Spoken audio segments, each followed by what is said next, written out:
Nanawag na mo sa barangay, nanawag na ko.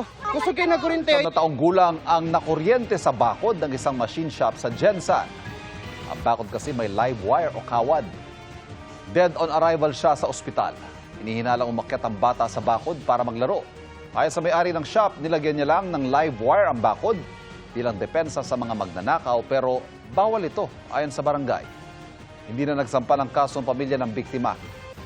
Sasagutin naman ang may-ari ng shop ang gastusin sa pagpapalibing. Nangako rin siyang aalisin ang live wire. 16 na araw bagong eleksyon, tuloy sa kampanya sa iba't ibang lugar ang mga tumatakbo sa pagkasenador. Nakatutok si Darlene Cay. Ipinaglaban ni Congressman Rodante Marcoleta ang karapatan ng mga magsasaka. Safe at healthy workplaces ang panawagan ni Sonny Matula.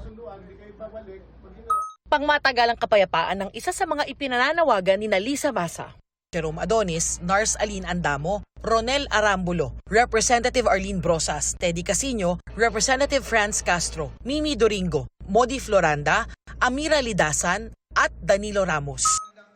Si Manny Pacquiao ipinangako ang libreng pabahay.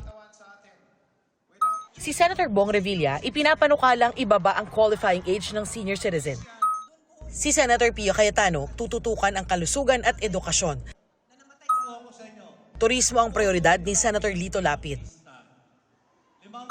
Isang advokasya ni Kiko Pangilinan ng pagpapalakas sa agrikultura sa Mindanao. Nag-motorcade sa Bukidnon at Iligan City si Attorney Raul Lambino. Si Senator Bam Aquino pabor na magka-extension campus ang state universities and colleges. Libreng gamot ang isa sa mga prioridad ni Mayor Abby Binay.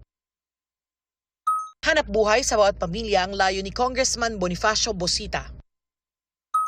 Dumalo si Luke Espiritu sa assembly ng senior citizen sa Quezon City. Si Senator Bongo tuloy raw sa pagsuporta sa mga programa at batas sa pabahay. Patuloy naming sinusundan ang kampanya ng mga tumatakbong senador sa eleksyon 2025. Para sa GMA Integrated News, Darlene Cay, Nakatutok, 24 Oras.